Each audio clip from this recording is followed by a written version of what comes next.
আমরা পাপকে ছোট মনে করি, কেউ সগীরা গুনাহকে ছোট মনে করি, আবার কিছু মানুষ শিরকের মতো বড় ধরনের গুনাহগুলোকেও কিছু মনে করে না। রাসূল সাল্লাল্লাহু আলাইহি ওয়াসাল্লাম এর সাহাবী আব্দুল্লাহ ইবনে মাসউদ রাদিয়াল্লাহু তাআলা আনহু বলছেন, ইন্নাল মুমিনা ইয়ারা যুনুবাহু, মুমিন বান্দার কাছে পাপটা হচ্ছে এমন, হোক সে নারী হোক সে পুরুষ, মুমিন মানেই তার কাছে পাপের বিষয়টা এমন, কাআন্নাহু কায়িদুন তাহতা জাবালিন ইয়াখাফু আইয়াকা আলাইহি, তার কাছে পাপটা এমন যেন তিনি কোনো ঝুলন্ত পাহাড়ের নিচে অবস্থান করছেন, যে কোনো সময় পাহাড়টা তার উপরে পড়ে যাবে। পাপের বিষয়টা মুমিন বান্দার কাছে এমন, মুমিন নারী পুরুষের কাছে পাপটা এমন, ঝুলন্ত পাহাড়ের নিচে বসে থাকলে মানুষ যেমন আশঙ্কায় থাকে, এই যে প্যান্ডেল কতগুলো বাঁশের ওপরে দাঁড়িয়ে আছে, মসজিদের ছাদটা কতগুলো পিলারের ওপরে দাঁড়িয়ে আছে, একটা পিলার যদি কোনো রকম হয়ে যায়, এখানে একটা বাঁশ যদি কোনো রকম হয়ে যায়, নষ্ট হয়ে যায়, পড়ে যায়, ভেঙে যায়, নড়বড় করে, তাহলে প্যান্ডেলের মধ্যে মানুষ থাকবে না।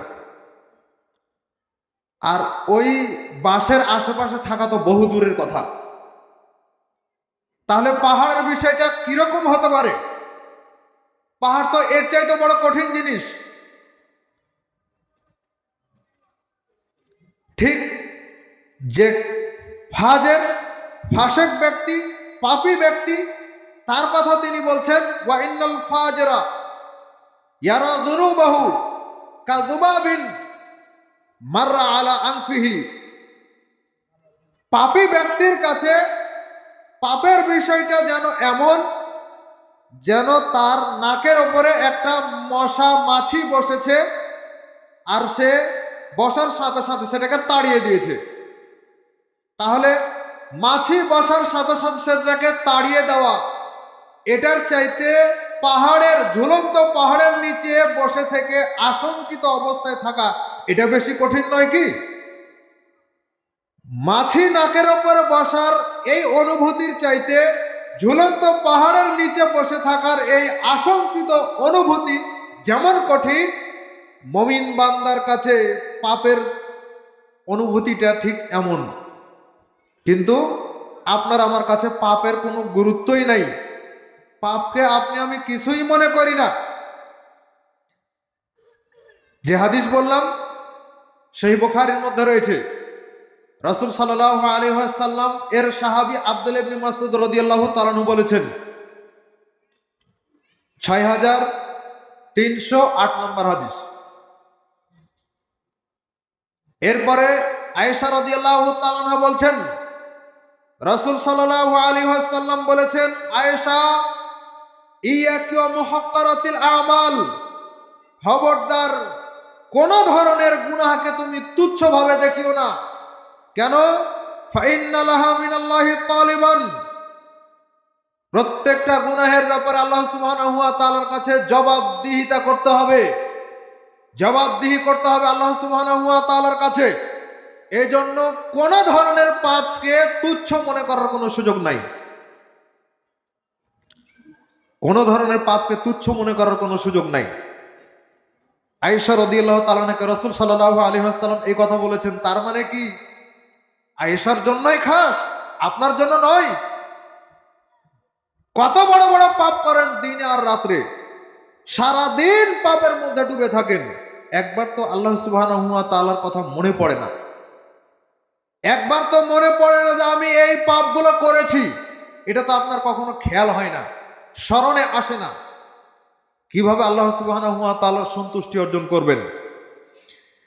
প্রিয় উপস্থিতি, মনে রাখতে হবে, সাধারণত পাপ হচ্ছে দুই ধরনের, একটা হচ্ছে কাবিরা মানে বড় ধরনের পাপ, আর একটা হচ্ছে সগীরা ছোট ধরনের পাপ। তবে হাদিস দুইটা উল্লেখ করার পরে এটাই বলতে চাচ্ছি যে কোনো ধরনের পাপকে তুচ্ছভাবে দেখার কোনো সুযোগ নাই। জেনে রাখা ভালো হবে, সগীরা গুনাহগুলো নেক কাজের মাধ্যমে আল্লাহ সুবহানাহু ওয়া তাআলা ক্ষমা করেন। যেমন আপনি অজু করছেন, অজু করার ফজিলত আছে। মসজিদে হেঁটে যাচ্ছেন, ফজিলত আছে। এখানে কি ফজিলত? অজু করছেন, যখন আপনি অজু করছেন তখন আপনার হাত ধোয়ার সাথে সাথে, পানির শেষ বিন্দু পড়ার সাথে সাথে হাত দ্বারা অর্জিত গুনাহগুলো সব ঝরে যায়। মুখ ধোয়ার সাথে সাথে মুখের মাধ্যমে যত গুনাহ হয়েছে সেই গুনাহগুলো সব ঝরে যায়। পা ধোয়ার সাথে সাথে পা দ্বারা অর্জিত গুনাহগুলো সব ঝরে যায়। এগুলো কোন ধরনের গুনাহ? এগুলো সব হচ্ছে সগীরা গুনাহ।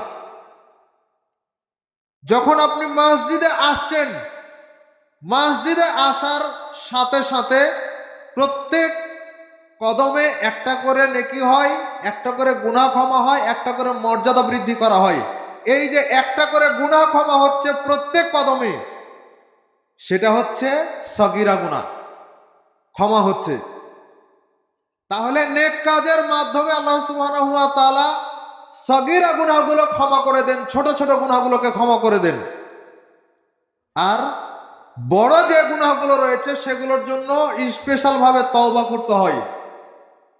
যেগুলো কবিরা গুনাহ রয়েছে সেগুলোর জন্য খাঁটি অন্তরে তওবা করতে হয়, তাছাড়া ক্ষমা হয় না। অথচ আমাদের সমাজের অনেক মানুষ এতদিন দাড়ি রাখেনি, আজকে দাড়ি ছেড়ে দিল। ও শুধু 3টা শর্তের মধ্যে একটা পালন করেছে, মানে এতদিন রাখতো না, এখন রাখছে, আর কিছু না। ওর গুনাহ আল্লাহ এভাবে ক্ষমা করবেন না। তাওবার জন্য শর্ত হচ্ছে 3টা। একটা হচ্ছে পাপ ছেড়ে দিতে হবে। 2 নাম্বার হচ্ছে যে পাপ করছিলেন সেই পাপের জন্য এইরকম অনুশোচনা হতে হবে যে আপনি এই পাপ আর কোনোদিন করবেন না। 3 নাম্বার হচ্ছে বেশি বেশি ইস্তেগফার করতে হবে, বেশি বেশি নেক আমল করতে হবে। এগুলো যদি ঠিক থাকে, আর যদি মানুষের সাথে সম্পর্কিত পাপ হয় তাহলে সেক্ষেত্রে তার হক আদায় করতে হবে। তার যদি ক্ষতি করে থাকেন তাহলে তার ক্ষতিপূরণ দিয়ে তার কাছ থেকে ক্ষমা নিতে হবে। এটা হচ্ছে 4 নাম্বার মানুষের হকের ক্ষেত্রে। একটু এদিকে খেয়াল করেন, এ হচ্ছে তাওবার শর্ত। যদি এটা করতে না পেরেছেন, তাওবা হয়নি, তাওবা না করা পর্যন্ত আল্লাহ ক্ষমা করবেন না। সম্মানিত উপস্থিতি, আল্লাহ সুবহানাহু ওয়া তাআলা বলছেন সূরা নিসা 4 নম্বর সূরা 31 নম্বর আয়াত, ইন তাজতানিবু কাবাইরা মা তুনহাউনা আনহু নুকাফির আনকুম সাইয়্যাতিকুম। পৃথিবীর মানুষ, তোমরা যদি বড় বড় গুনাহগুলো থেকে বেঁচে থাকো, যা আল্লাহ সুবহানাহু ওয়া তাআলা নিষিদ্ধ করেছেন, হারাম করেছেন, নুকাফির আনকুম সাইয়্যাতিকুম, যদি সেগুলো তোমরা ছেড়ে দাও, আল্লাহ সুবহানাহু ওয়া তাআলা তোমাদের পূর্বের গুনাহগুলোকে ক্ষমা করে দিবেন। ওয়া নুদখিলুকুম মুদখালান কারীমা, আর আল্লাহ সুবহানাহু ওয়া তাআলা তোমাদেরকে সম্মানজনক স্থানে প্রবেশ করাবেন। তাহলে এই যে আল্লাহ সুবহানাহু ওয়া তাআলা গুনাহ ক্ষমা করবেন, শর্ত করলেন যেগুলো আল্লাহ নিষিদ্ধ করে দিয়েছেন, মানে কাবিরা গুনাহ, সেগুলোকে ছেড়ে দিতে হবে। এ হচ্ছে একটা দলিল। আবু হুরায়রা রাদিয়াল্লাহু তাআলা আনহু বলেন, রাসূল সাল্লাল্লাহু আলাইহি ওয়াসাল্লাম বলেছেন, as-সালাওয়াতুল খামস, 5 ওয়াক্ত সালাত, ইলাল জুমআতি ইলাল জুমআহ ওয়াল জুমআতি ইলাল জুমআহ, এক জুমা থেকে আরেক জুমা, আর রমাদান ইলা রমাদান, এক রমাদান থেকে আরেক রমাদান, ইলা মুকাফফিরাতিন বাইনাহুন্না ইজাজতানাবাল কাবাইর। যদি কোনো ব্যক্তি কাবিরা গুনাহ থেকে বেঁচে থাকে তাহলে 5 ওয়াক্ত সালাত আদায়কারী ব্যক্তি 5 ওয়াক্ত সালাত আদায় করবে আর কাবিরা গুনাহ থেকে বেঁচে থাকবে, তাহলে তার এক জুমা থেকে আরেক জুমা, এক রমাদান থেকে আরেক রমাদান হচ্ছে গুনাহের জন্য কাফারা, মানে সগীরা গুনাহের জন্য কাফারা, সগীরা গুনাহের জন্য কাফারা। আর বড় গুনাহগুলো কেমন? বড় গুনাহগুলো থেকেও বেঁচে থাকতে হবে। আব্দুল্লাহ ইবনে মাসউদ রাদিয়াল্লাহু তাআলা আনহু বলছেন, রাসূল সাল্লাল্লাহু আলাইহি ওয়াসাল্লামকে জিজ্ঞাসা করা হলো, আইয়ু যামবি আযম ইনদাল্লাহ, হে আল্লাহর রাসূল, আল্লাহর কাছে সবচাইতে বড় গুনাহ কোনটি? রাসূল সাল্লাল্লাহু আলাইহি ওয়াসাল্লাম বললেন, আনতা জাআলা লিল্লাহি নিদ্দা ওয়া হুয়া খালাকাকা, আল্লাহ সুবহানাহু ওয়া তাআলা তোমাকে সৃষ্টি করেছেন আর তুমি ওই সৃষ্টিকর্তা আল্লাহর সাথে অন্য কোনো কিছুকে শরীক করছো, এটা হচ্ছে পৃথিবীর সবচেয়ে বড় গুনাহ। তাহলে সবচেয়ে বড় গুনাহ হচ্ছে আল্লাহর সাথে কোনো কিছুকে শরীক করা। সহজে বুঝে নেন কেন এটা আল্লাহর কাছে সবচেয়ে বড় গুনাহ। স্বামী স্ত্রী, পুরুষ মানুষ যদি একাই ইনকাম করে তার শুধুমাত্র নিজের জন্য, সেটা তার জন্য যথেষ্ট, তাকে সারাদিন খাটা লাগবে না। এখন একটা মানুষ খাটতে গেলে সারাদিন খাটলে কম করে হলে 500 টাকা পাই, তো তার সারাদিনে কি 500 টাকা খরচ হবে? 3 বেলা খেতে খরচ হবে না। কিন্তু সে সারাদিনে এত দৌড়ঝাঁপ করে খেটে বেড়ায় কি জন্য? পরিবার রয়েছে, তাই পরিবারকে আল্লাহ সুবহানাহু ওয়া তাআলা তার দায়িত্বে রেখেছেন, তাকে চালাতে হবে, এই জন্য সে এত খেটে বেড়ায়। নিজের জন্য কিন্তু এত কিছু করা লাগে না। সারাদিন হাড় ভাঙা পরিশ্রম করার পরে যখন বাড়িতে এসে দেখে যে স্ত্রীর স্বামীর বিছানাতে অন্য একজন পুরুষকে নিয়ে আছে, বলেন তো এটা তার কাছে, একজন পুরুষের কাছে এটা কিরকম ধরনের অনুভূতিতে আসতে পারে?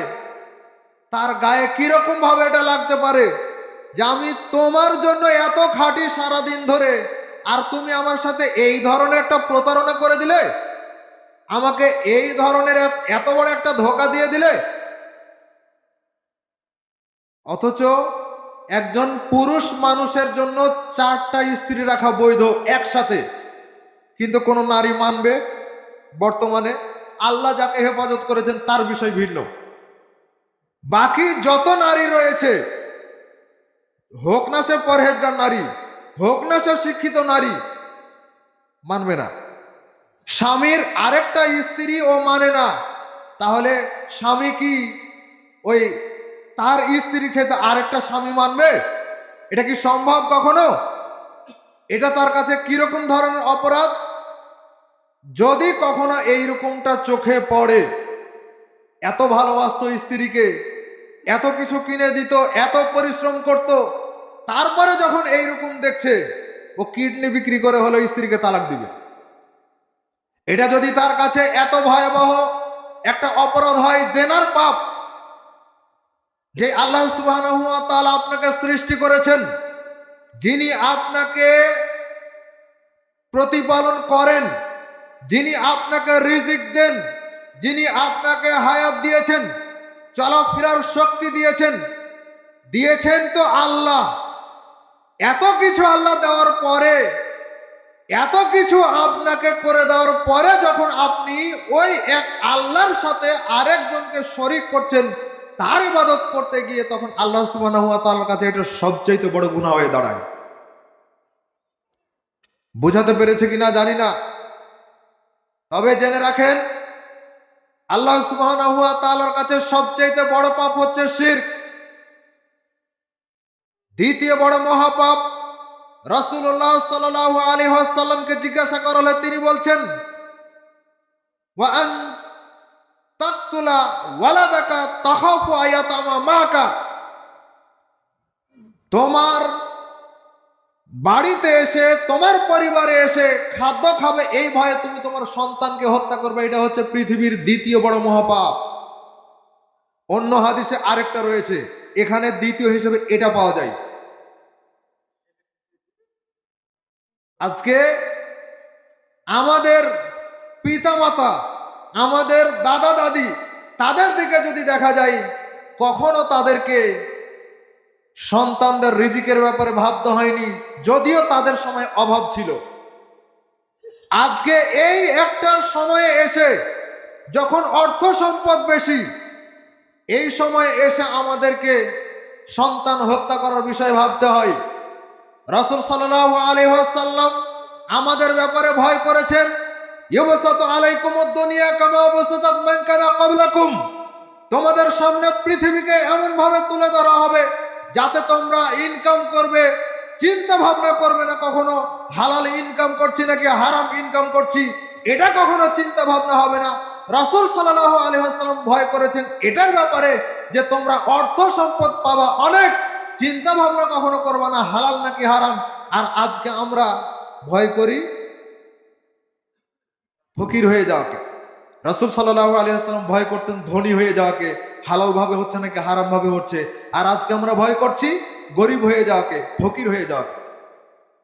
আশ্চর্যের বিষয়, সম্মানিত উপস্থিতি, জাহেলি সময়ে রাসূল সাল্লাল্লাহু আলাইহি ওয়াসাল্লামের নবুয়তের পূর্বে যখন মানুষ সন্তানদেরকে হত্যা করত, তখন জীবিত হত্যা করত। সন্তান হওয়ার পরে যখন দেখত সন্তান হয়েছে কন্যা সন্তান, তখন তাদেরকে হত্যা করত। ইসলাম এসে নারীদেরকে সম্মান দিল, নারীদেরকে হত্যা করাকে নিষিদ্ধ করে দিল, সন্তান হত্যা করাকে নিষিদ্ধ করে দিল। আর আজকের সময় এসে যদি কন্যা সন্তান, যেহেতু আগে আল্ট্রাসাউন্ডের মাধ্যমে জানা যায়, যদি হয় তাহলে মুখ কালো হয়ে যায়, যদি কন্যা সন্তান হয় মুখ কালো হয়ে যায়। অথচ কত মানুষ রয়েছে যারা সন্তান, একটা সন্তানের জন্য কত কান্নাকাটি করে, কত কবিরাজ ধরে, কত ঔষধ পানি খায়, কত আল্লাহর কাছে কান্নাকাটি করে, কত কি যে করে তার কোনো ঠিক নাই। তাহলে চিন্তা করে দেখেন তো যে সন্তান দেওয়ার মালিককে, নিশ্চয় আল্লাহ সুবহানাহু ওয়া তাআলা, নিঃসন্দেহে আল্লাহ সুবহানাহু ওয়া তাআলা। তাহলে সন্তান দেওয়ার মালিক আল্লাহ, আর আপনি সেটাকে হত্যা করবেন, এটা কি হয়? আর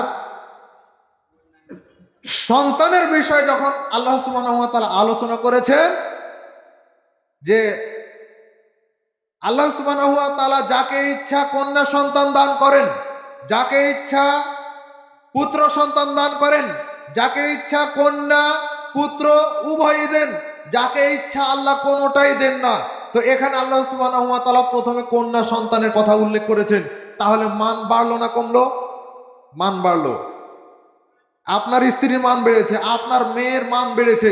তার মানে আপনি যদি মেয়ের পিতা হন, আপনি যদি ওই স্ত্রীর স্বামী হন, তা আপনার মানও কমলো না বাড়লো? আপনার মানও বেড়েছে। মন খারাপ করার কিছু নাই।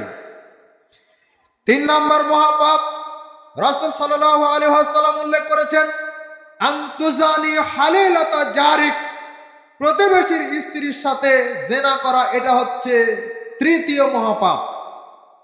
এই হাদিসের মধ্যে সহিহ বুখারী 4477 নম্বর হাদিস। সম্মানিত উপস্থিতি, আবু হুরায়রা রাদিয়াল্লাহু তাআলা বলছেন, রাসূল সাল্লাল্লাহু আলাইহি ওয়াসাল্লাম বলেছেন, ইজতানিবু সাবাল মুবিকাত, তোমরা 60টি ধ্বংসাত্মক পাপ থেকে বেঁচে থাকো। 60টি ধ্বংসাত্মক পাপ মানে যেই পাপ দুনিয়াতে ধ্বংস করে, যেই পাপ পরকালেও ধ্বংস করে, যেই পাপ দুনিয়াতে ধ্বংস করে, যেই পাপ পরকালে ধ্বংস করে। তার প্রথম পাপ হচ্ছে আল ইশরাকু বিল্লাহ, আল্লাহর সাথে কোনো কিছুকে শরীক করা। এটা হচ্ছে সবচেয়ে বড় মহাপাপ এবং ধ্বংসাত্মক পাপ, যা দুনিয়াতে মানুষকে ধ্বংস করবে, পরকালেও ধ্বংস করবে। পরকালেও ধ্বংস করবে, দুনিয়াতেও ধ্বংস করবে। এইরকম ভাবে রাসূল সাল্লাল্লাহু আলাইহি ওয়াসাল্লাম উল্লেখ করেছেন 60টা। সংক্ষিপ্ত ভাবে বলে শেষ করি। 2 নম্বর রাসূল সাল্লাল্লাহু আলাইহি ওয়াসাল্লাম বলেছেন সেহের, জাদু। 3 নম্বর তিনি বলেছেন অন্যায়ভাবে হত্যা করা। 4 নম্বর সুদ ভক্ষণ করা। 5 নম্বর ইয়াতীমের সম্পদ ভক্ষণ করা। 6 নম্বর যুদ্ধের ময়দান থেকে পালিয়ে যাওয়া। 7 নম্বর মুমিনা নারীর প্রতি মিথ্যা অপবাদ দেওয়া। এ হচ্ছে 60টা ধ্বংসাত্মক পাপ। আপনার এলাকাতে একটা মহিলা রয়েছে খুব ভালো, কোরআন হাদিস মেনে চলে, কিন্তু পুরুষ এবং নারী এমনও রয়েছে যারা তার এই কোরআন হাদিস মেনে চলা, তার পর্দা করা, এটাকে দেখতে পারে না, যার কারণে বিভিন্ন সময়ে উল্টাপাল্টা কথা বলে তাকে সমাজের কাছে কালার করার জন্য চেষ্টা করে। এইরকম যদি হয়, যারা এরকম করে, মনে রাখবেন রাসূল সাল্লাল্লাহু আলাইহি ওয়াসাল্লাম এই কথা বলেছেন, সহিহ বুখারী 2766 নম্বর হাদিস। রাসূল সাল্লাল্লাহু আলাইহি ওয়াসাল্লাম বলেছেন, এইরকম আচরণ যদি কারো থাকে তাহলে ওই ব্যক্তি দুনিয়াতেও ধ্বংস হবে, পরকালেও ধ্বংস হবে। এ হচ্ছে পাপের ভয়াবহতা। কাবিরা গুনাহের ভয়াবহতা হচ্ছে এইরকম। আর সগীরা গুনাহের বিষয় তো আগে উল্লেখ করে দিয়েছি। সম্মানিত উপস্থিতি, রাসূলুল্লাহ সাল্লাল্লাহু আলাইহি ওয়াসাল্লাম পাপের বিষয়গুলোকে উল্লেখ করেছেন। পাপ মানুষের মাঝে প্রভাব সৃষ্টি করে। পাপ যেমন দুনিয়াতে ক্ষতি করে জানলেন, ঠিক পরকালেও পাপ ক্ষতি করে। পাপ দুনিয়াতেও ক্ষতি করে, পরকালেও ক্ষতি করে। দুনিয়াতে কেমন ক্ষতি করে তার দু একটা দৃষ্টান্ত আপনার সামনে উল্লেখ করে আমরা সামনের দিকে এগিয়ে যাচ্ছি। সময়ের গতিতে আমরা আলোচনা শেষ করার জন্য চেষ্টা করবো ইনশাআল্লাহ। একটু মনোযোগ দেওয়ার জন্য চেষ্টা করেন। আসলে আমি জ্ঞানী মানুষ নই, তবে আমি বলে থাকি, আলোচনা যখন শুনছেন তখন আপনাকে প্যাড কলম, খাতা কলম রেখে আলোচনা শোনা উচিত। গুরুত্বপূর্ণ পয়েন্টগুলো নোট করবেন, বিভিন্ন দলিলাদিলা থাকবে সেটা নোট করবেন, অজানা বিষয়গুলো প্রাসঙ্গিকভাবে চলে আসবে সেগুলো আপনি নোট করবেন, প্রয়োজনে প্রশ্ন দিবেন। এগুলোর জন্য নোটপ্যাডের প্রয়োজন হয়, কিন্তু অনেক মানুষ এটা করে না।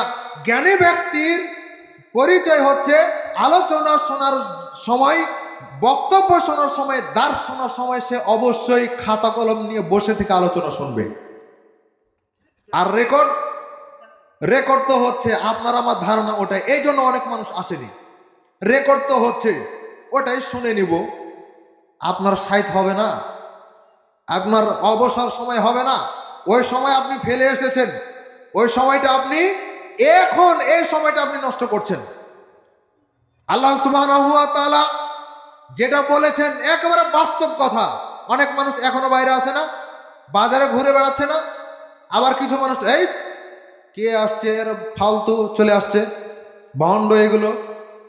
আল্লাহ সুবহানাহু ওয়া তাআলা সূরা মুলকের মধ্যে বলছেন, 67 নম্বর সূরা, এর 13, 14, 15 নম্বর আয়াত, আলামতিকুম নাযীর, কিয়ামতের দিন জাহান্নামের মধ্যে জিজ্ঞাসা করা হবে, তোমাদের কাছে কি কোনো সতর্ককারী আসেনি? তখন তারা বলবে, ক্বালু বালা ক্বাদ জাআনা নাযীর, হ্যাঁ আমাদের কাছে এসেছিল, তবে আমরা সেটাকে মিথ্যা প্রতিপন্ন করেছিলাম। একেবারে হুবহু মিলে যাচ্ছে, হুবহু মিলে যাচ্ছে। ঠিক এভাবেই আমাদেরকে মিথ্যা প্রতিপন্ন করা হয়। আজকে আপনি খুব তৃপ্তির ঢেকুর সহকারে মিথ্যা প্রতিপন্ন করলেন, কিয়ামতের দিন কিন্তু আফসোস করতে হবে। সে আফসোসটা কাজে লাগবে না, সে আফসোসটা কাজে লাগবে না। ফিরে আসার জন্য চেষ্টা করেন। সম্মানিত উপস্থিতি, পাপ কিভাবে আমাদের উপরে প্রভাব সৃষ্টি করে? প্রথমত বলি, আমাদের এটা হচ্ছে অন্তর। এই অন্তরটা কতটা দামি। সহিহ বুখারী 52 নম্বর হাদিস, রাসূল সাল্লাল্লাহু আলাইহি ওয়াসাল্লাম বলছেন, আলা ওয়া ইন্না ফিল জাসাদি মুদগাহ ইযা সালাহাত সালাহাল জাসাদু কুল্লু ওয়া ইযা ফাসাদাত ফাসাদাল জাসাদু কুল্লু আলা ওয়া হিয়াল কলব। পৃথিবীর মানুষ জেনে রাখো, শরীরের মধ্যে একটা টুকরো আছে, সেটা যদি ভালো থাকে গোটা শরীর ভালো থাকে, সেটা যদি অসুস্থ হয়ে যায় গোটা শরীর অসুস্থ হয়ে যায়। আলা ওয়া হিয়াল কলব, সেটা হচ্ছে অন্তর। তাহলে অন্তরটা কতটা দামি। এবার পাপ অন্তর উপরে প্রভাব সৃষ্টি করে কিভাবে? 1 নম্বর পয়েন্ট, গুনাহের কারণে, পাপের কারণে মানুষ জ্ঞান থেকে বঞ্চিত হয়। ওই যে তুচ্ছ করে চলে গেল, এই এরা ভণ্ড কি এসেছে, তুচ্ছ ভেবে অবহেলা করে অবজ্ঞা করে চলে গেল, কিছুই মনে করলো না। অথচ এতক্ষণ ধরে যে কথা বললাম, কোরআন সুন্নাহর বাইরে কোনো কথা হয়েছে? তাহলে সেটাকে তুচ্ছ করে দেখার কারণে সে জ্ঞান থেকে বঞ্চিত হয়ে গেছে। আল্লাহ সুবহানাহু ওয়া তাআলা বলছেন সূরা হজ 22 নম্বর সূরা 46 নম্বর আয়াত, ফাইন্নাহা লা তা'মাল আবসারু ওয়ালাকিন্না তা'মাল কুলুব আল্লাতী ফিস সুদূর। আল্লাহ বলছেন প্রকৃতপক্ষে এদের চোখটা অন্ধ নয়, বরঞ্চ এদের বুকের ভিতরে যে অন্তর রয়েছে, হৃদয় রয়েছে, সেটাই হচ্ছে অন্ধ। মানে যেই অন্তরের মধ্যে জ্ঞান নেই সেটাই হচ্ছে অন্ধ। ইমাম শাফিঈ রাহিমাহুল্লাহ তিনি বলছেন, আমি আমার ওস্তাদ ওয়াকি রাহিমাহুল্লাহ তার কাছে গিয়ে অভিযোগ করলাম আমার ব্যাপারে, আমার ব্রেনের ব্যাপারে, স্মৃতিশক্তির ব্যাপারে, পড়ে মনে রাখতে পারছি না। এই জন্য আমি অভিযোগ করলাম, ওস্তাদজি আমার এই সমস্যা, আমি কি করব? তখন তিনি বলছেন যে তুমি পাপ কাজ ছেড়ে দাও, তুমি পাপ কাজ ছেড়ে দাও, তোমার ব্রেনে পড়া থাকবে। পাপ কাজ ছেড়ে দাও, তোমার পড়া মুখস্থ থাকবে। কারণ আল ইলমু নূরুন, এলেমটা হচ্ছে নূর। এই নূর আল্লাহ সুবহানাহু ওয়া তাআলা পাপী ব্যক্তিকে দেন না, যার কারণে যখন পাপ করা হয় তখন নেক কাজ থেকে, জ্ঞান থেকে মানুষ বঞ্চিত হয়ে যায়। ওয়াকি রাহিমাহুল্লাহর এ হলো পরামর্শ। এই জন্য জ্ঞান পেতে হলে পাপ কাজ ছেড়ে দিতে হবে। 2 নম্বর হচ্ছে মানসিক নিঃসঙ্গতা। সালাফদের মধ্যে এর উক্তি রয়েছে। সালাফদের মধ্যে একজন বলছেন, আমি যখন আল্লাহ সুবহানাহু ওয়া তাআলার নাফরমানি করি, তার অবাধ্য চলি, তখন তার প্রভাবটা আমি আমার বাড়ির জীবজন্তুর মধ্যে এবং আমার স্ত্রীর মধ্যে এর প্রভাবটা দেখতে পাই। পাপ কাজ করলে নিজে পাপ কাজ করছেন, কিন্তু সেটার প্রভাব আপনার বাড়িতে যে গরু ছাগল রয়েছে তার মধ্যে এর প্রভাব পড়বে। ইস, কতটা কঠিন! সবাই শুনছেন? মা বোনের আপনারা শুনছেন? আপনাদের কথা বলতে হবে না, শুনছেন কিনা? কতটা কঠিন! আপনি পাপ কাজ করছেন, আপনার পাপের প্রভাবটা পড়ছে আপনার বাড়ির গরু ছাগলের উপরে। আপনার বাড়িতে আরো যে সমস্ত অবলা জন্তু জানোয়ার রয়েছে তাদের উপরে পাপের প্রভাব পড়ছে। আপনি পুরুষ মানুষ, আপনি যে পাপ কাজ করছেন এই জন্য আপনার পাপের প্রভাব পড়ছে আপনার স্ত্রীর উপরে। আপনি নারী, আপনি পাপ কাজ করছেন, আপনার পাপের প্রভাব পড়ছে আপনার স্বামীর উপরে। কতটা কঠিন এটা! সংসারে এত ঝামেলা হয় তাও বুঝেন না কত কঠিন। আমি তো এখানে বক্তব্য দিচ্ছি, কিন্তু আপনারা তো বাস্তব প্রেক্ষাপটে রয়েছেন। স্বামী স্ত্রী মাঝে মধ্যেই তো ঝগড়া হয়। শয়তান তো এখানেই বড় নেই। কেমন? রাসূল সাল্লাল্লাহু আলাইহি ওয়াসাল্লাম বলছেন, ইবলিস শয়তান তার চেয়ারটা বিশাল একটা সাগরের উপর রাখে, রাখার পরে তার সাঙ্গপাঙ্গদেরকে, তার সৈনিকদেরকে সারা পৃথিবীতে ছড়িয়ে দেয়, যাও তোমরা মানুষকে পাপ কাজ করাও। সন্ধ্যায় আমাকে রিপোর্ট দিতে হবে, আমল নামা দেখাতে হবে কে কিরকম মানুষকে পাপ কাজ করিয়েছো। বিকেলে সন্ধ্যায় যখন রিপোর্ট নিয়ে আসা হচ্ছে, সবাই সিরিয়ালে দাঁড়িয়ে আছে, একের পর এক রিপোর্ট দিচ্ছে। হাদিস সহিহ মুসলিমের, তুমি কি কাজ করিয়েছো? আমি একজনকে হত্যা করিয়েছি। এটা কোনো কাজ হয়নি, যাও এখান থেকে সরো। তুমি কি কাজ করিয়েছো? আমি একজনের গীবত করিয়েছি। আরে এটা কোনো কাজই হয়নি, যাও সরো। তুমি কি কাজ করিয়েছো? আমি একজনকে দিয়ে আরেকজনকে চট থাপ্পড় মারিয়েছি। আরে এটা কোনো কাজও হয়নি। এইভাবে করতে করতে সবার শেষে যেই শয়তানটা থাকবে, সে শয়তানকে ডেকে যখন বলবে, তুমি কি কাজ করিয়েছো? তোমার কেন এত আসতে দেরি? সিরিয়ালে পিছে পড়েছো কেন? তখন সে বলবে যে আমি স্বামী স্ত্রীর মধ্যে ঝগড়া লাগিয়ে দিয়েছি। তখন ইবলিস শয়তান চেয়ারে বসা ছিল এতক্ষণ ধরে, চেয়ার থেকে উঠে লাফ দিয়ে ওই শয়তানকে বুকে জড়িয়ে ধরে আর বলে, তুমি একটা কাজের মতন কাজ করেছো। কেন? স্বামী স্ত্রীর মধ্যে যদি ঝগড়া লাগানো যায়, এটাকে তালাক পর্যন্ত পৌঁছানো যাবে। এই জন্য শয়তান এটা তো বেশি খুশি হয়। হাদিস সহিহ মুসলিমের।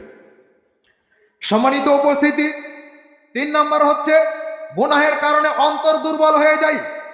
গুনাহের কারণে অন্তর দুর্বল হয়।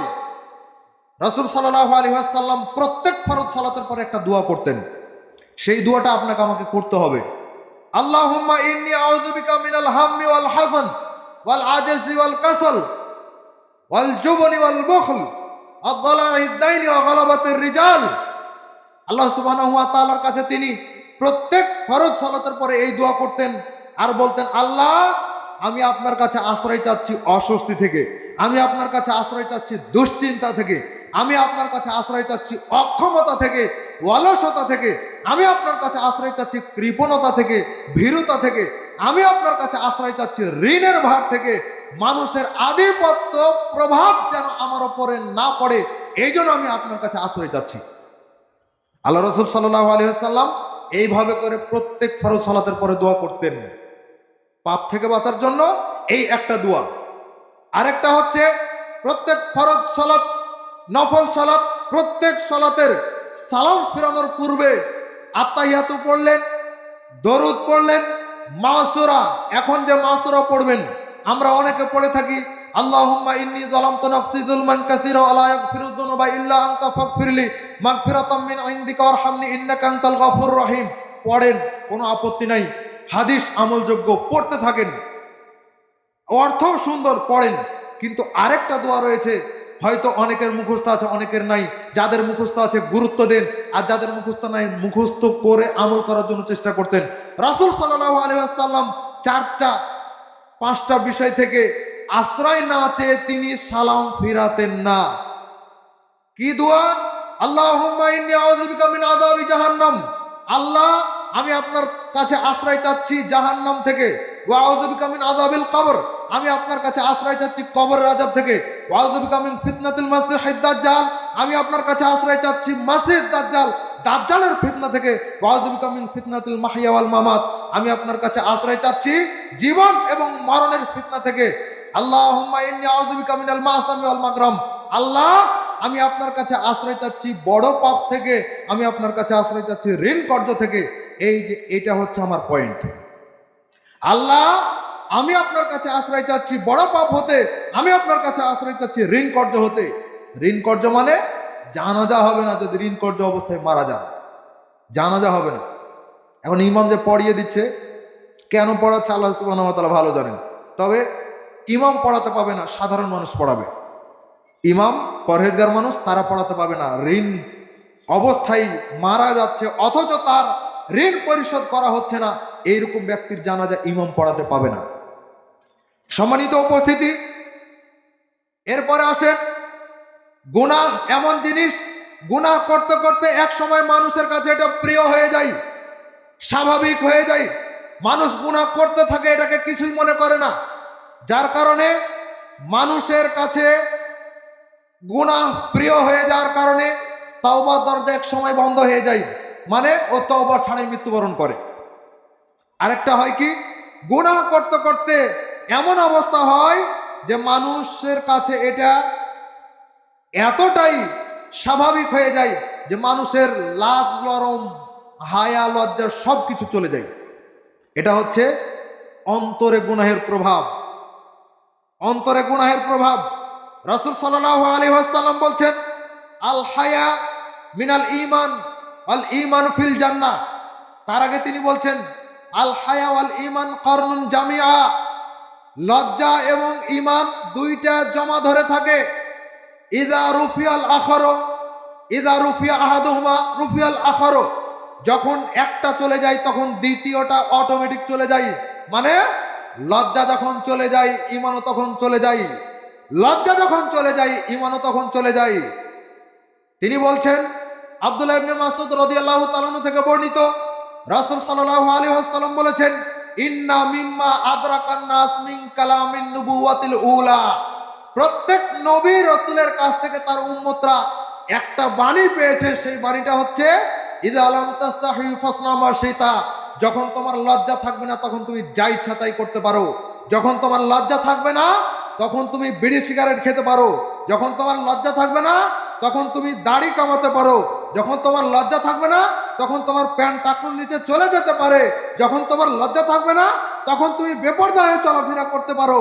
যখন তোমার লজ্জা থাকবে না তখন তুমি বয়ফ্রেন্ড গার্লফ্রেন্ড গ্রহণ করতে পারো। যখন তোমার লজ্জা থাকবে না তখন জেনাটাও তোমার কাছে সহজ হয়ে যাবে। লজ্জা যখন থাকবে না পাপ তখন সহজ হয়ে যাবে। আমাদের দেশের প্রেক্ষাপট হলো যে মানুষ পাপ কাজ করে তখন তার শরম হয় না, কিন্তু যখন নেকির কাজ করে তখন তার শরম হয়। নেকির কাজ যখন করে তখন তার শরম হয়। আজকে আপনি একটা লোককে বলেন, বেনামাজি ব্যক্তিকে, ভাই সালাত শুরু করেন, তখন ও বলবে কি, জুমার দিন থেকে শুরু করব। তার মানে পাপ কাজ করছিল, লজ্জা হচ্ছিল না, এখন একটা ভালো কাজ, সেটাইতে তার লজ্জা হয়। আশ্চর্যের বিষয়। সম্মানিত উপস্থিতি, পাপের কারণে মানুষের মধ্য থেকে গায়রাত চলে যায়। গায়রাত চলে যায় মানে আত্মমর্যাদা চলে যায়। নিজে পাপ কাজ করে এটার প্রভাব পড়ে, যার কারণে নিজেদের মধ্য থেকে আত্মমর্যাদা চলে যায়, গায়রাত চলে যায়। স্ত্রী আরেকটা পুরুষের সাথে খুব হাসি মুখে কথা বলে, কিন্তু সেটাকে কিছুই মনে করে না। দেবরের সাথে হাসি মুখে কথা বলে, কিছুই মনে করে না। দেবরের সাথে মোটরসাইকেলে ঘুরে বেড়ায়, কিছুই মনে করে না। তরকারিওয়ালার সাথে কথা বলে, কিছুই মনে করে না। হাসি মুখে কথা বলছে, কিছুই মনে করে না। তরকারিওয়ালার সাথে এত পীড়িত হয়ে আছে, এত হাসি মুখে কথা বলে যে মনে হচ্ছে যেন ও নিজে থেকে সবকিছু তুলে নিবে। আশ্চর্যের বিষয়, গায়রাত চলে গেছে, গায়রাত চলে গেছে। ওর নিজেরও গায়রাত নাই, আপনারও নাই, আপনার স্ত্রী আপনারও নাই। আর আপনার মেয়ে, ওই যে বয়ফ্রেন্ড গার্লফ্রেন্ড আছে, আপনারও লজ্জা শরম চলে গেছে। নিজের ভিতরে একটু লজ্জা নিয়ে আসার জন্য চেষ্টা করেন, একটু গায়রাত তৈরি করার জন্য চেষ্টা করেন। সাদ ইবনে উবাদা রাদিয়াল্লাহু তাআলা আনহু বলছেন, আমি যদি আমার স্ত্রীর সাথে অন্য কোনো পুরুষকে দেখি, তাহলে জেনা প্রমাণ করার জন্য 4 জন সাক্ষী লাগে, জেনা প্রমাণ করে শাস্তির জন্য 4 জন সাক্ষী লাগে। আমি যদি আমার স্ত্রীর সাথে অন্য একজন পুরুষকে দেখি, তাহলে আমি সাক্ষী খুঁজতে যাব না, আমার প্রথম কাজ হবে যে ওই ব্যক্তিকে আমার তরবারি দিয়ে আগে দ্বিখণ্ডিত করব, তারপরে কোনো কাজ। রাসূল সাল্লাল্লাহু আলাইহি ওয়াসাল্লাম শোনার পরে বলছে, সাহাবীরা, তোমরা আমার এই সাহাবীর কথা শুনে আশ্চর্য হচ্ছ? আরে তার যেমন আত্মমর্যাদা, আমি মুহাম্মাদের সবার চাইতে বেশি আত্মমর্যাদা। আমার যেমন আত্মমর্যাদা রয়েছে, আমার চাইতে অনেক গুণ বেশি আত্মমর্যাদা হচ্ছে আল্লাহ সুবহানাহু ওয়া তাআলা। যার কারণে আল্লাহ সুবহানাহু ওয়া তাআলা বলছেন, আরে বান্দা, তুমি যখন গুনাহ করো, আমি তোমাকে সৃষ্টি করেছি, আমি নিষেধ করেছি তুমি গুনাহ করিও না। তুমি যখন গুনাহ করো তখন আমার আত্মমর্যাদায় বাধে, তুমি যখন জেনা করো তখন আমার আত্মমর্যাদায় বাধে। এ হচ্ছে পাপের প্রভাব। সম্মানিত উপস্থিতি, এইরকম ভাবে আরো অনেক কিছুর উপরে পাপের প্রভাব পড়ে থাকে, যা খুব কঠিন। অতএব আমাদেরকে বেঁচে থাকার জন্য চেষ্টা করতে হবে সব ধরনের পাপ থেকে। প্রিয় উপস্থিতি, সংক্ষিপ্ত একটা কথা বলে আলোচনা শেষ করব। এই যে কয়েকদিন আগে পরস্পর 2 দিন ভূমিকম্প হলো, খেয়াল হচ্ছে? ভূমিকম্প হয়েছে, মনে আছে আপনাদের? ভূমিকম্প হয়েছে। এই ভূমিকম্প হচ্ছে পাপের শাস্তি। রাসূল সাল্লাল্লাহু আলাইহি ওয়াসাল্লাম বলছেন, তিরমিজি 2212 নম্বর হাদিস, তিনি বলছেন, লা ইয়াকুনান্না ফি হাযিহিল উম্মাহ খাসফুন ওয়া মাসফুন ওয়া কাদফুন। আমার উম্মতের উপরে 3 ধরনের শাস্তি আল্লাহ সুবহানাহু ওয়া তাআলা দিবেন। 1, ভূমিধস দিবেন, ভূমিকম্প দিবেন। 2, আকার আকৃতির পরিবর্তন হয়ে যাওয়া, বানর শুকুরে পরিবর্তন হয়ে যাওয়া, এই শাস্তি দিবেন।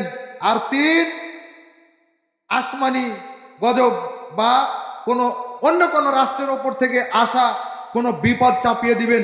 3টা শাস্তি হবে 3টা পাপের কারণে। 1, ইদা শরিবাল খাওয়ার, যখন নেশাদার দ্রব্য খাওয়া পান করা বেড়ে যাবে। 2, আল মাজিফ, যখন বাদ্যযন্ত্র বেড়ে যাবে। 3, যখন নায়িকারা বেশি নাচানাচি করবে। সব জায়গাতে নারীরা নাচানাচি করে, সব মোবাইলের মধ্যে বাদ্যযন্ত্র বাজে, আর নেশাদার দ্রব্য, এটা তো বলাই লাগবে না। আশ্চর্যের বিষয়, এই যে পাপগুলোর কথা বলা হলো, এগুলো কি শুনে খুব আশ্চর্যের মনে হচ্ছে? এগুলো কি সমাজে হয় না? এগুলো হয়, অথচ কিছুই মনে করি না। এই ভূমিকম্প যখন হয়, সেই সময়ের ঘটনা সিসিটিভি ফুটেজের মাধ্যমে দেখা যায়। শপিং মলের মধ্যে বাবা এবং ছেলে দাঁড়িয়ে আছে, বাবা এবং ছেলে দাঁড়িয়ে আছে। যখন এই ভূমিকম্প শুরু হয়েছে, সবাই দৌড়িয়ে বের হচ্ছে, সাথে সাথে ছেলেকে ছেড়ে দিয়ে বাবাও বের হয়ে চলে গেছে। সবার দৌড়ানো দেখে ছেলে যখন বাইরে দৌড়িয়ে চলে গেল, তখন ছেলেকে বাবাতে জড়িয়ে ধরলো। আশ্চর্য, আজকে আপনি এটা দেখলেন, কিন্তু 1500 বছর আগে আল্লাহ সুবহানাহু ওয়া তাআলা আয়াত নাজিল করে জানিয়ে দিয়েছেন। সূরা আবাসার মধ্যে রয়েছে, ইয়াউমা ইয়াফিরুল মারউ মিন আখিহি, সেই দিন এমন দিন, সেই দিনে ভাই ভাইকে ছেড়ে চলে যাবে, ওয়া উম্মিহি ওয়া আবিহি, মাতা পিতা সন্তানদেরকে ছেড়ে চলে যাবে। ওই বাস্তব দৃষ্টান্তের আংশিক আল্লাহ সুবহানাহু ওয়া তাআলা আজকে ভূমিকম্পের মাধ্যমে দেখিয়ে দিয়েছেন। জাতি সতর্ক হন, পাপ থেকে বিরত থাকেন। পাপ থেকে বিরত থাকার কারণে আল্লাহ সুবহানাহু ওয়া তাআলা যখন ঈসা আলাইহিস সালাম আসবেন, ওই সময়ে আল্লাহ এত নিয়ামত রাজি বাড়িয়ে দিবেন, যে সময়ে একটা গাভীর দুধ খাবে একটা গোটা গ্রাম, একটা ডালিম খাবে একটা বংশ, একটা ডালিমের ছোবা চোকার নিচে একটা ছাউনি তৈরি হয়ে যাবে। এত শান্তি, এত সুখ, এত নিয়ামত আল্লাহ সুবহানাহু ওয়া তাআলা দিবেন। তো ওই সময়টা কেন আল্লাহ এভাবে দিবেন? কারণ ওই সময়ে পাপ থাকবে না, তাই দিবেন। আজকেও যদি আমরা পাপ থেকে বেঁচে থাকতে পারি, আল্লাহ সুবহানাহু ওয়া তাআলা আজকেও সক্ষম এই নিয়ামত দেওয়ার ক্ষেত্রে। আল্লাহ বলছেন, লা ইন শাকারতুম লা আযীদান্নাকুম ওয়া লা ইন কাফারতুম ইন্না আযাবি লাশাদীদ। আল্লাহ বলছেন, তোমরা শুকরিয়া আদায় করো, আমি নিয়ামত দিয়ে বাড়িয়ে দেব। যদি তোমরা কুফরি করো, জেনে রাখো আমার শাস্তি কিন্তু খুব কঠিন। আয়াত স্মরণ করিয়ে দিয়ে আজকের আলোচনা শেষ করছি। মাথায় রেখে আলোচনাকে আমলে নেওয়ার জন্য চেষ্টা করবেন। আল্লাহর কাছে দোয়া করে আল্লাহ প্রথমে আমাকে আলোচনা আমলে নেওয়ার জন্য তৌফিক দান করেন। এরপরে যারা আমাদের শ্রোতা দর্শক রয়েছেন, যারা পরবর্তীতে শুনবেন, আল্লাহ সুবহানাহু ওয়া তাআলা সবাইকে আমলে নেওয়ার জন্য তৌফিক দান করেন, আমিন। আমরা দোয়া রাখি আল্লাহ সুবহানাহু ওয়া তাআলা আজকের এই প্রোগ্রাম, গতকালকের যে প্রোগ্রাম হয়েছে, উভয়কে কবুল করে নিন, আমিন। যে আলোচনাগুলো হয়েছে এবং সামনে হবে, সেগুলো শুনে যেন আমরা ভালোটা গ্রহণ করতে পারি। আল্লাহ সুবহানাহু ওয়া তাআলা আমাদেরকে তৌফিক দান করুন, আমিন। প্রিয় উপস্থিতি, আমার একটা বই রয়েছে, দোয়ার সকাল সন্ধ্যার ফজিলতপূর্ণ দোয়া, ইখলাস লাইব্রেরি এখানে রয়েছে। অনেক বই রয়েছে, তার সাথে এই বইটাও রয়েছে, নেওয়ার জন্য চেষ্টা করবেন। অ্যান্টিবায়োটিক সকাল সন্ধ্যার এবং গুরুত্বপূর্ণ আরও প্রয়োজনীয় কিছু দোয়া রয়েছে। 40 টাকা দাম, নেওয়ার জন্য চেষ্টা করবেন। কেউ খালি হাতে যাবেন না। আল্লাহ সুবহানাহু ওয়া তাআলা সবাইকে কবুল করুন, আমিন। সুবহানাকা আল্লাহুম্মা ওয়া বিহামদিকা আশহাদু আল্লা ইলাহা ইল্লা আনতা আস্তাগফিরুকা ওয়া আতুবু ইলাইক। আসসালামু আলাইকুম ওয়া রাহমাতুল্লাহি ওয়া বারাকাতুহু।